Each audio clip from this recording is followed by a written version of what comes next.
jornal Sinforme, assim que começou a se consolidar como um semanário que era lido, primeiro como um jornal especializado em anúncios classificados e depois como um jornal de notícia, de artigos de fundo e com colunas, buscou se popularizar, se transformar num jornal de massas.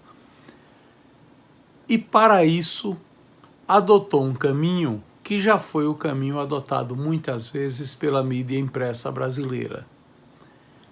Buscou o caminho do sensacionalismo. A jornalista Mônica Pinto viveu essa fase da construção da imagem do jornal Sinforme. Para ela, de fato, o jornal buscou chegar ao povo pelas notícias policiais e também pelo caminho da denúncia no noticiário político. Mas, segundo Mônica, havia limites éticos que o jornal não podia transpor.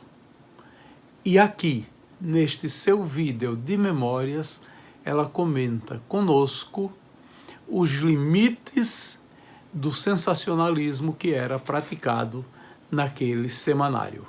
Vamos ouvir o depoimento de Mônica Pinto.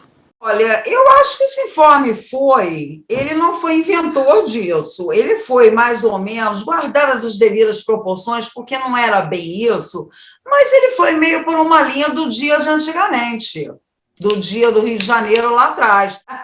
Agora, de fato, havia... E eu vou te falar, sim, sem dúvida, mas eu estou falando o cachorro fez mal à moça, nesse nível nunca rolou. Mas, de fato, havia realmente esse perfil, porque a meta do Sinforme era ser um jornal muito popular. E era o que vendia. E, assim, na minha condução, nenhum conflito ético. Até porque o que eu fazia era um pouco mais factual e onde que entrava o analítico era que eu podia adjetivar mais, uma coisa mais assim, não era tanto no nível do César, que era o editor.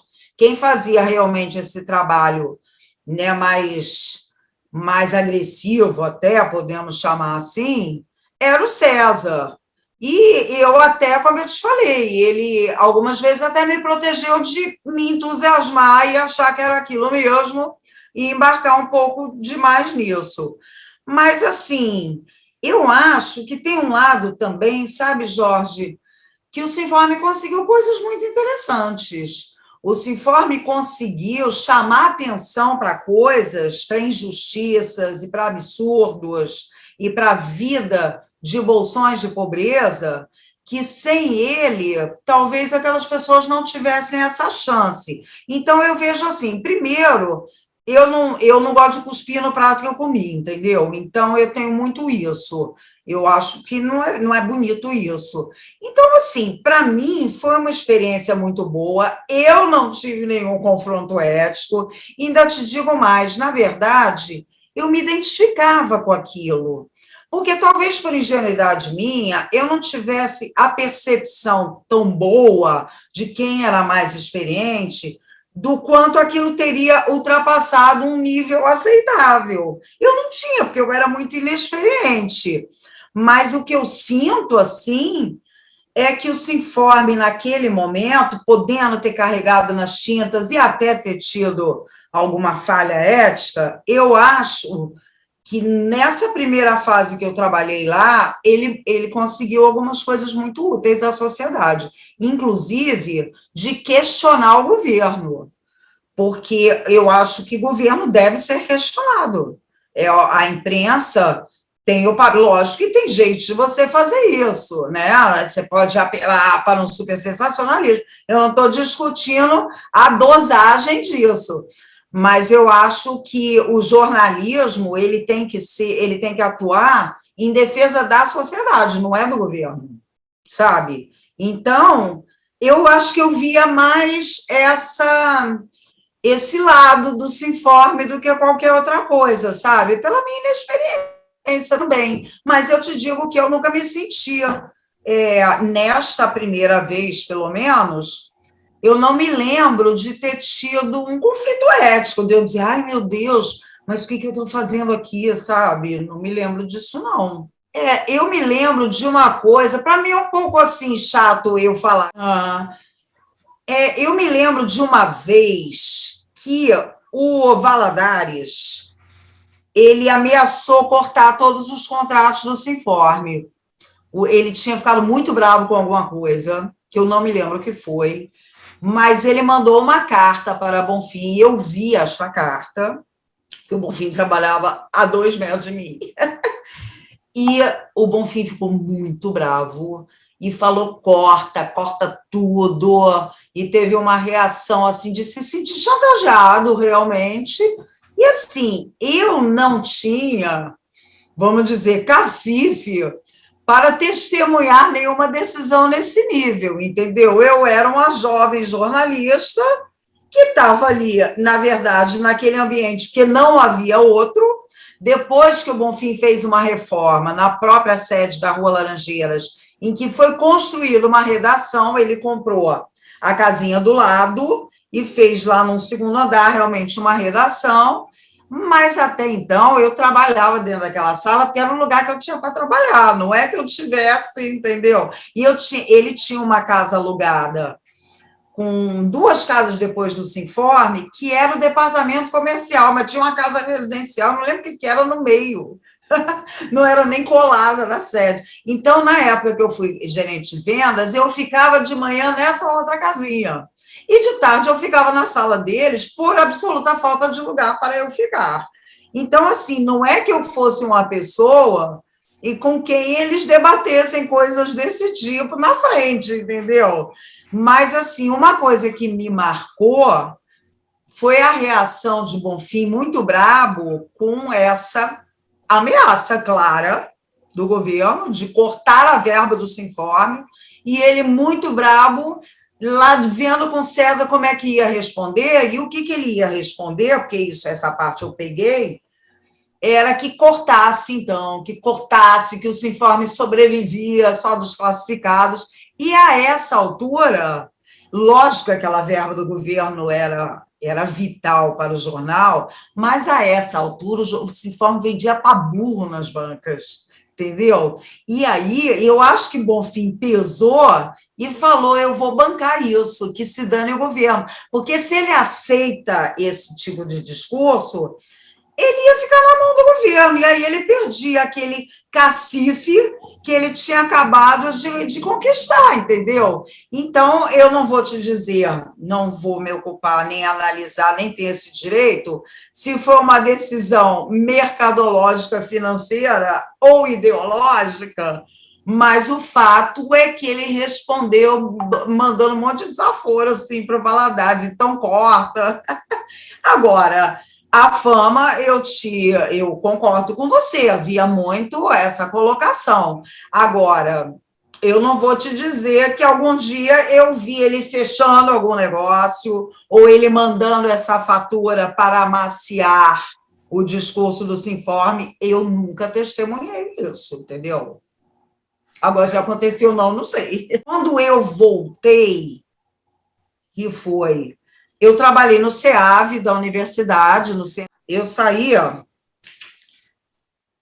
eu fiquei dia 89, eu saí em 21 de outubro de 91, eu entrei em junho de 89, aí eu já estava na Fundação Augusto, nesse julho de 91, eu saí em outubro de 91 do Sinforme. Em julho do mesmo ano, eu já estava com o Luiz Antônio Barreto na Fundação Augusto Franco, que eu fui lá cuidar da parte que uma das coisas que a Fundação dava era divulgação para projetos, né, culturais, sociais, eventos culturais, eventos sociais beneficentes, e eu cuidava dessa comunicação, fazia release, ia lá na TV Sergipe, na TV Atalaia, via quem ia produzir, porque as 2 emissoras eram do Grupo Franco, e elas davam espaços de veiculação de vídeos que elas próprias produziam, mas eu fazia o roteiro do vídeo, sugeria a imagem, fazia uma produçãozinha também. Então, eu já estava lá com o Luiz Antônio. Saí do Sinforme e já estava na fundação. Só que eu entrei na fundação em 1º de julho de 91. E eu fiquei lá. Nisso, eu já estava trabalhando na Multiserve. Não, foi em 99 na Multiserve. Eu acho que eu fiquei só na fundação mesmo. Depois, em setembro de 94, não, Jorge, foi o Tribunal de Contas, porque aí eu não tenho na carteira de trabalho, porque era cargo em comissão. Eu fui indicada pela Suzana Azevedo, que foi muito legal, assim, porque Suzana Azevedo, ela é filha do Tertuliano Azevedo, que ia virar presidente do Tribunal de Contas.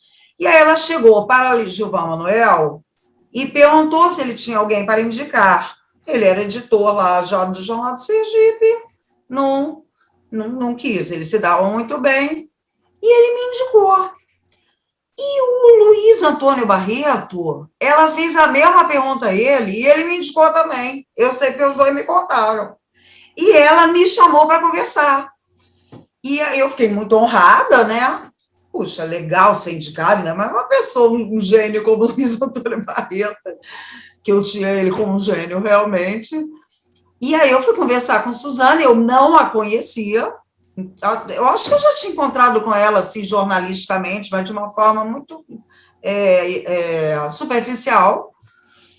E aí ela me levou para conversar com o Tertuliano e eu fui contratada, menina. De repente, eu estava no Tribunal de Contas, que pagava um salário bom a beça. E aí eu fiquei no Tribunal de Contas até trocar o presidente, que foi o Heráclito Hollenberg.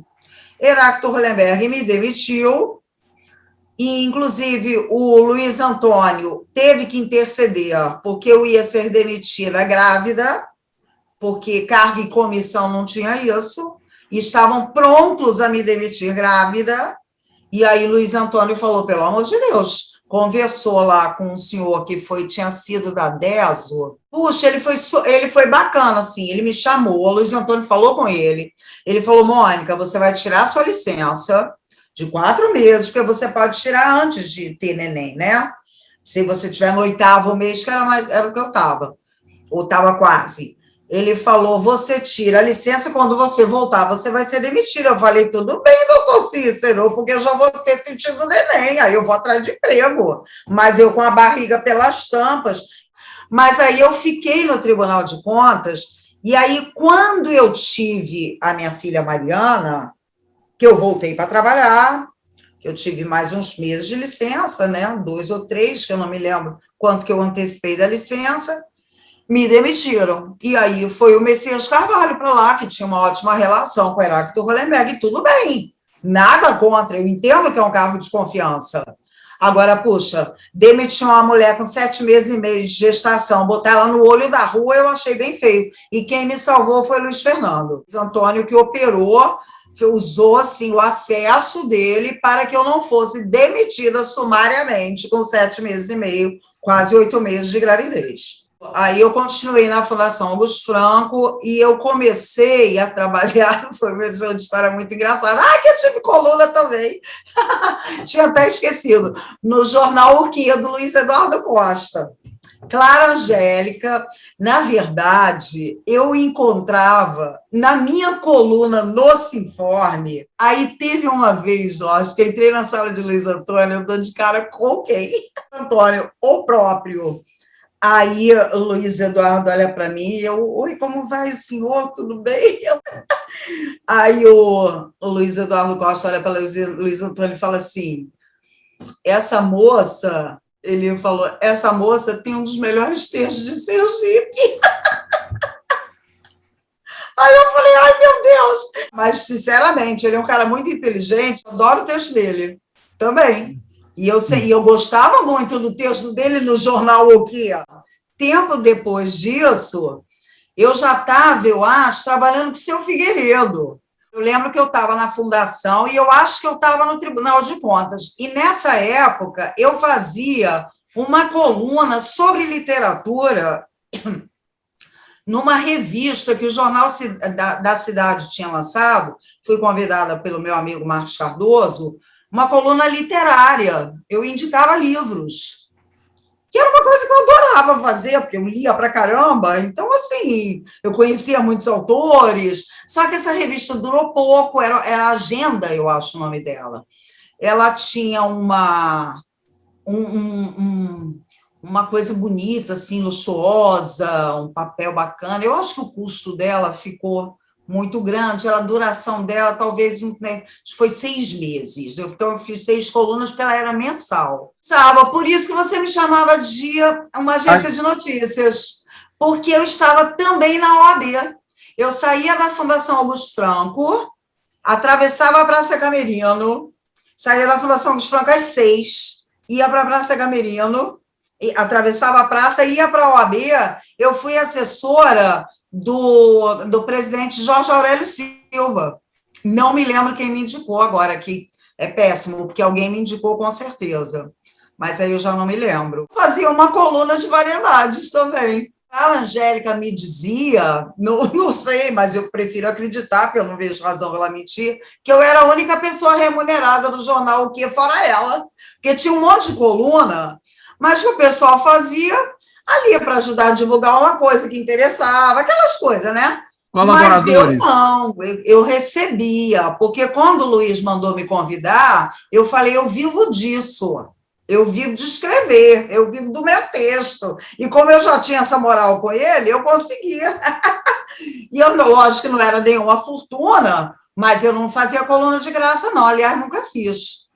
Eu vivo disso. Porque esse jornal, o colunista dele era o João Barreto Neto.